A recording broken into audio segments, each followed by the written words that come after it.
Kamusta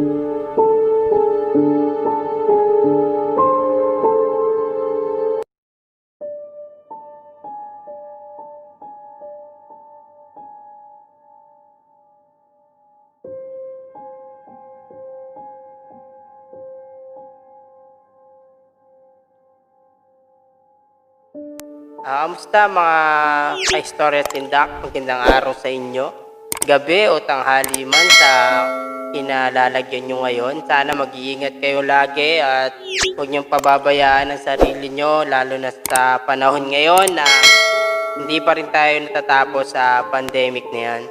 At sana mga ka-istorya tindak, huwag nyo kakalimutan mag-subscribe, mag-like, at mag-share na rin at pakihit yung notification bell para lagi kayong updated pag meron tayong bagong video. Asahan ko po yan mga ka-istorya tindak. Isang subscribe lang naman, makaabot lang tayo ng 1K. Tulungan nyo po sana ako. So simulan na natin mga ka-istorya tindak. Game.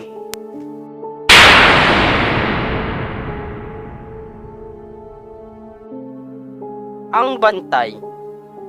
Magandang gabi. Siya nga pala, isa ako sa silent reader sa pahinang ito. Ang kwentong ibabahagi ko sa inyo ay hango sa totoong pangyayari. Ang mga pangalan na aking babanggitin ay sinadya kong baguhin.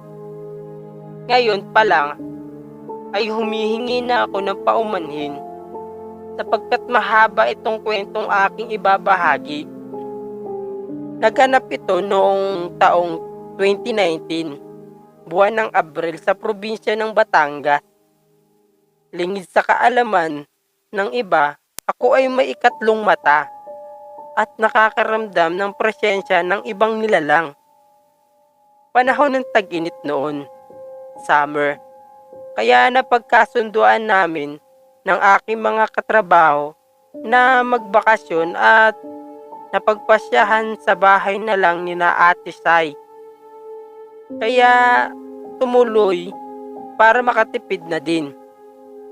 Sabado ng hapon nang kami umalis at dahil rush hour, nahirapan kaming bumiyahe kay gandang pagmasdan ng kalangitan.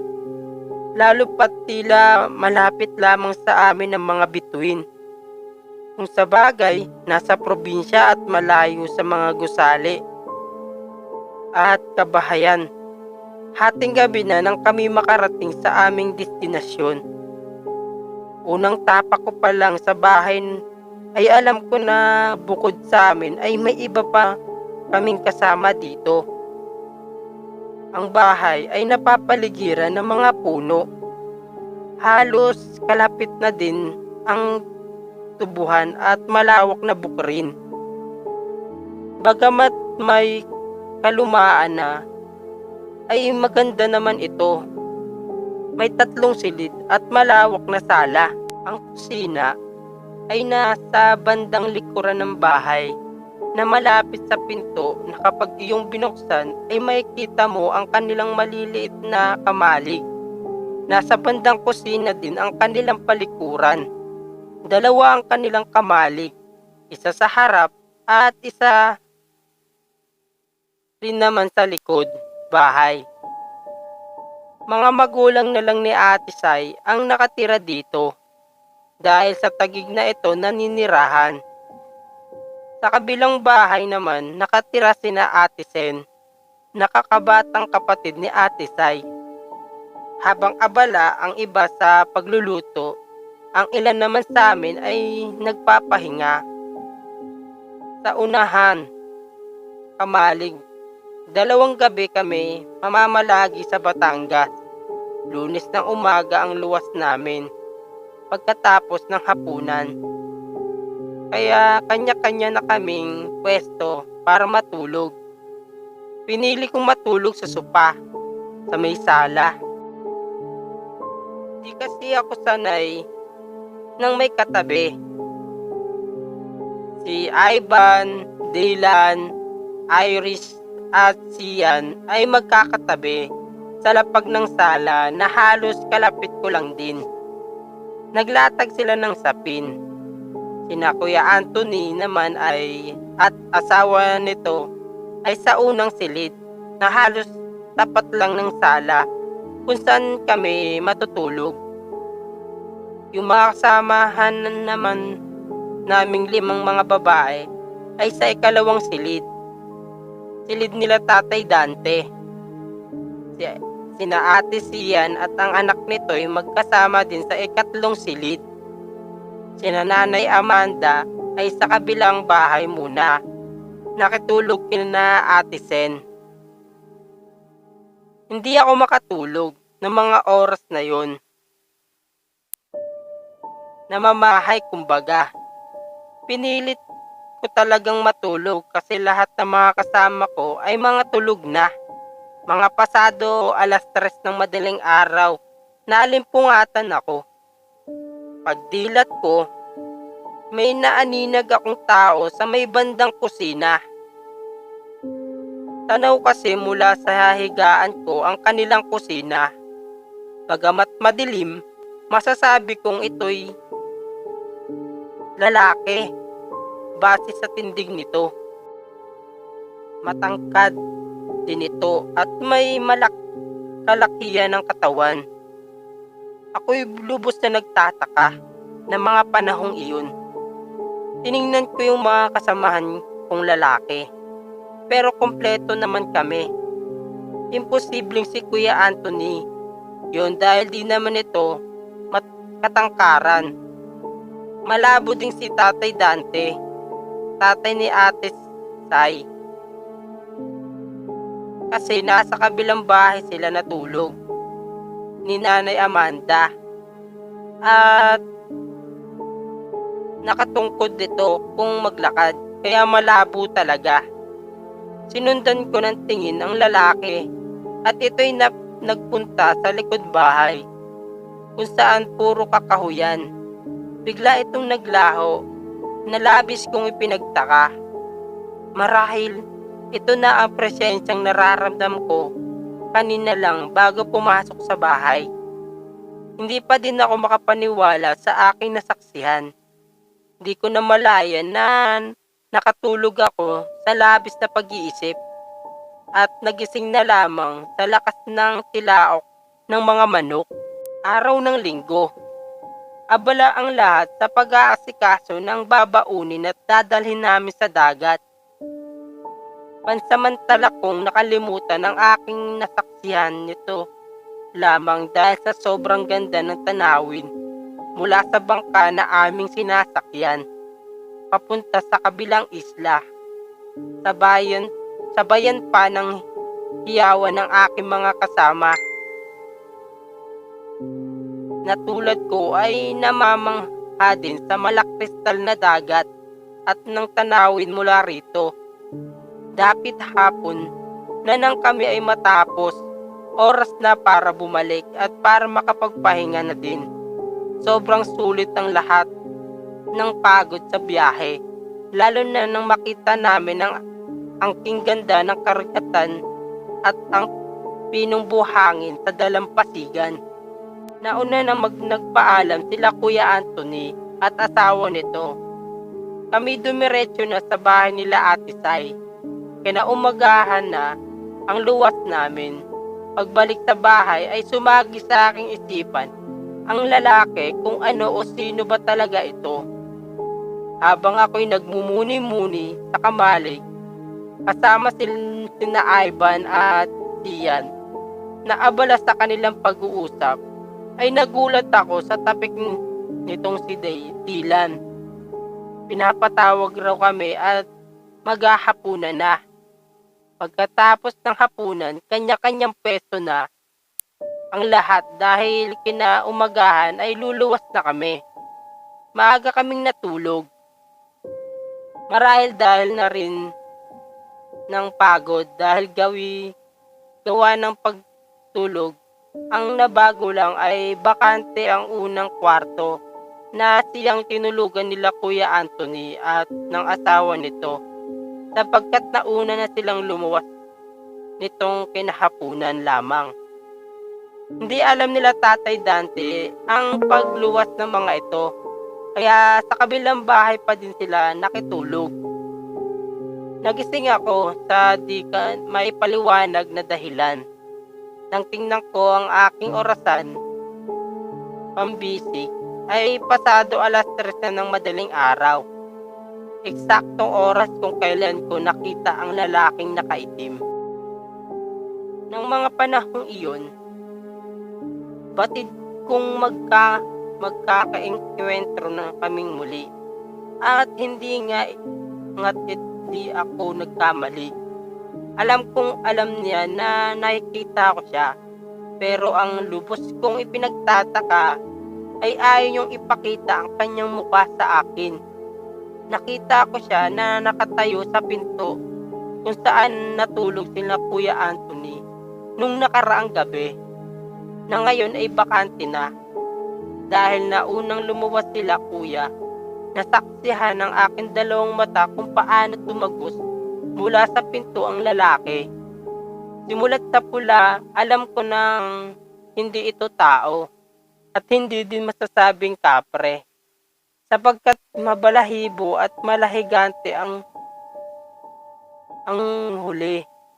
Sa lubhang pag-iisip ko kung ano ito ay di ko na malayang nakatulog ako. Di na bago sa akin ang mga ganitong senaryo, kaya hinayaan ko na lamang at itinuloy ang aking pagtulog.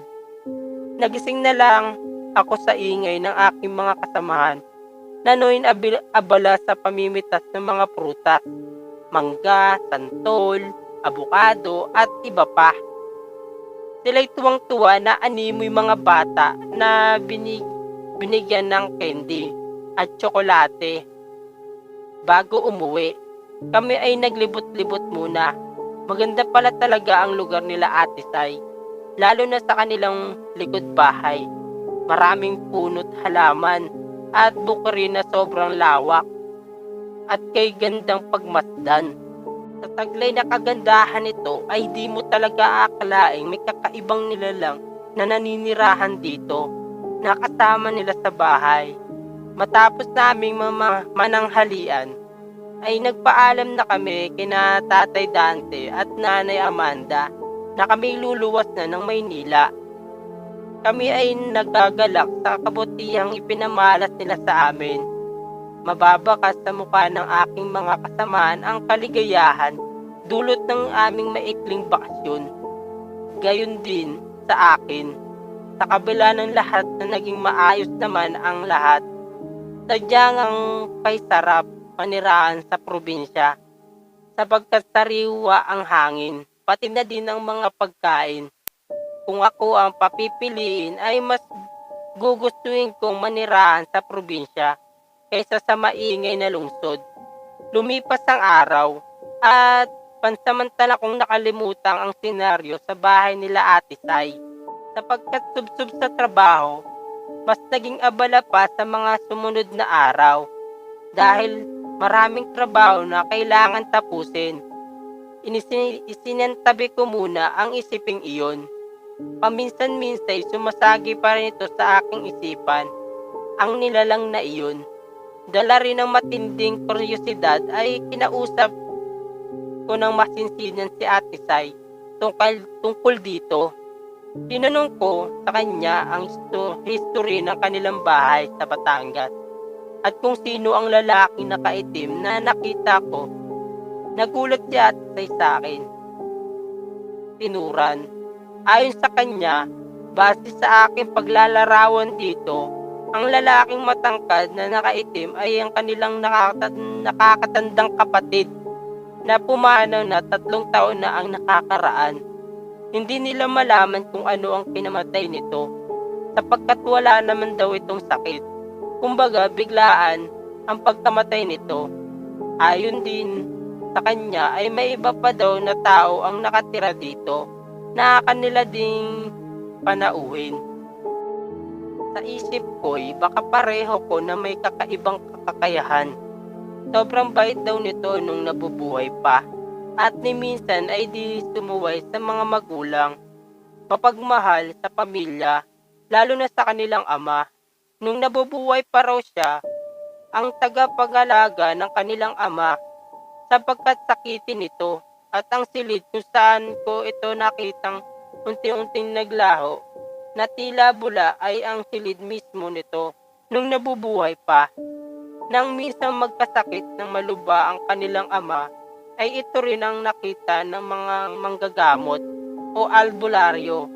Gusto raw nitong isama ang ama sapagkat nahihirapan nitong makita ang ama sa ganong kalagayan. Kinausap ng albularyo ang kuya ni Ate Sai na huwag na muling itong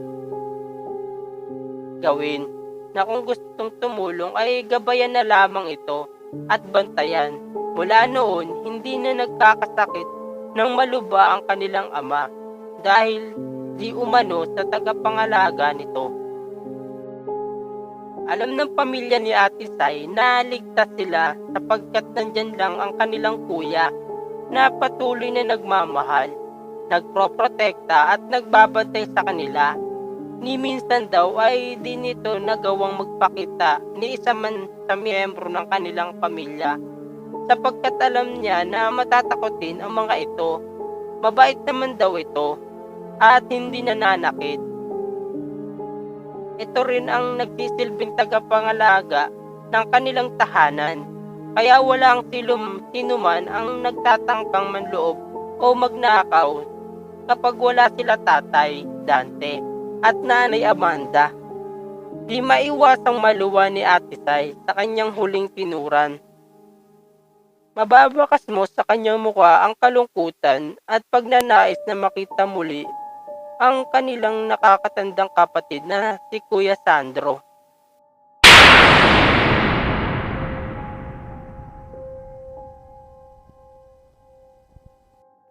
Hello mga ka-istorya at sindak. Sana mabasa at mai-post agad ito. Parati akong nakikinig at nagbabasa sa mga scary story dito kaya naisipan ko rin mag-share. Ito na yata yung pinaka-scary na nangyari sa buhay ko. Ang manananggal. Ako nga pala si Jobel, not my real name. Itong kwentong to ay tungkol sa buhay ko nung panahong buntis pa ako. So ito na nga. Nagtrabaho ako bilang receptionist sa isang hotel. Bago pa lang ako nun, kaya kaka-resign ko lang rin sa isang hotel na pinagtatrabahuhan ko. Tapos na rin kasi ang contract ko nun. Nung time na yon, hindi ko alam na mag-iisang buwan na akong buntis. Kaya bago na paman lumobo ang tiyan ko, in-inform ko na ang supervisor namin tungkol sa kalagayan ko para aware siya. At sinabi ko rin na okay lang sa akin ang magiging schedule o time ng pasok ko sa work. Fast forward, 7 months na noon ang tiyan ko. At ang schedule ko noon, time na yon ay 3 p.m. to 12 p.m. Wala talaga rin akong choice kasi may sakit rin ang isang ka-workmate namin at dalawa lang kaming nagro-rotate. Tsaka ang supervisor gusto ko mang humingi ng pabor sa kasama ko pero alam kong aayaw rin siya dahil pinakausap na rin daw siya ng supervisor namin. Parehas kaming nagtratrabaho ng asawa ko sa isang hotel. At parehas ang schedule naming dalawa. Sakto. Patapos na ang work niya. Dediretso na siya sa hotel na pinagtatrabahuhan ko. Nakamotor lang siya kaya habang di pa tapos ang oras ng work ko, sa may lobby lang siya naghihintay. Halos araw-araw ganun ang routine namin. Malayo rin ang biyahe namin. Pauwi, halos 1 oras rin ang biyahe. Hanggat isang gabi, bigla na lang tumawag si mama. Doon pa kasi kami nag-i-stay habang nag-iipon pa kami. Mama, Bel, saan na kayo? Mi, pauwi na kami ma, kaka-out ko lang. Mama, dalian mo na, maingay na naman yung mga aso sa harap ng malaking puno ng mangga. Parang nandito na naman siya. Naririnig raw ni Mama ang manananggal at gumagalaw pa raw ang mga sanga nito at mga dahon. Halos gabi-gabi raw na ganito, sabi ni Mama, na parang inaabangan akong dumating sa bahay. Sabi kasi nila, pag nasa mga 7 months or newborn baby, sobrang bango raw kasi to sa kanila. Kaya pag pumupunta ako ng trabaho, laging may dalang tela o anong bagay na kulay itim pang tago sa tiyan ko para daw walang ibang maamoy o makita ang mga manananggal. Habang nagbabiyahe na kami, nakaangkas lang ako sa motor ng asawa ko. Paside ako na nakaupo. Hanggat bigla na lang parang iba na ang nararamdaman ko. Kinakabahan o ano. Hindi ako makatingin sa langit nung gabi na yon. Baka may makita ako o ano pa man. Sobrang dilim na nun. Halos wala talagang dumadaan na ibang sasakyan. Hanggang sa may marinig ako na bigla akong tumingala sa taas. Na parang may naghahabol sa amin. Sabi ko sa asawa ko, dalian niya na ang pagmamaneho kasi nandyan na siya. Nilabas ko na ang rosaryong dala ko. Araw-araw. Ang bawang na dinurog na nilagay sa isang supot na maliit. Hanggang sa makarating kami sa bahay. Sa gate pa lang ay ang ingay na ng mga aso. At dali-dali ni Mamang binuksan ng gate. At tinakpan ako ng maitim na tela. Takot ako nun. Akala ko kasi hindi sila totoo. Haka-haka. Pero nung nakita na ng mismong mga mata ko, grabe, halos lahat na yata ng dasal ginawa ko na. Pag kasi raw narinig mo yung boses nila na malakas, na parang nandyan lang sila, ibig sabihin raw nun ay malayo pa sila. Pero pag mahina raw, akala mo lang malayo na sila pero nandyan na pala sila, malapit lang sa'yo. Para silang malaking ibon na hindi mo ma-explain ang muka nila. Kapag raw umaga, tao sila. Malalaman mo raw na hindi sila katulad natin kapag wala silang parang linya na pailalim yung sa may bunganga natin, yung sa upper lips natin. Nalaman ko lang yun tungkol dyan dahil sa usap-usapan ng matatanda. Dahil ito raw yung paniniwala nila noon. Ngayon, 1-year-old na ang baby ko. Simula nun, hindi na siya ulit nagparamdam pa.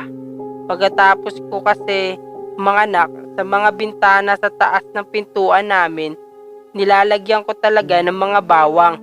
Simula nun, wala na akong naririnig ng mga asong umuungol paggabi. Salamat sa Diyos at hindi niya ako pinabayaan at ng baby namin. Hanggang dito na lang. Salamat kay Storya at Tindak. Sana magustuhan nyo.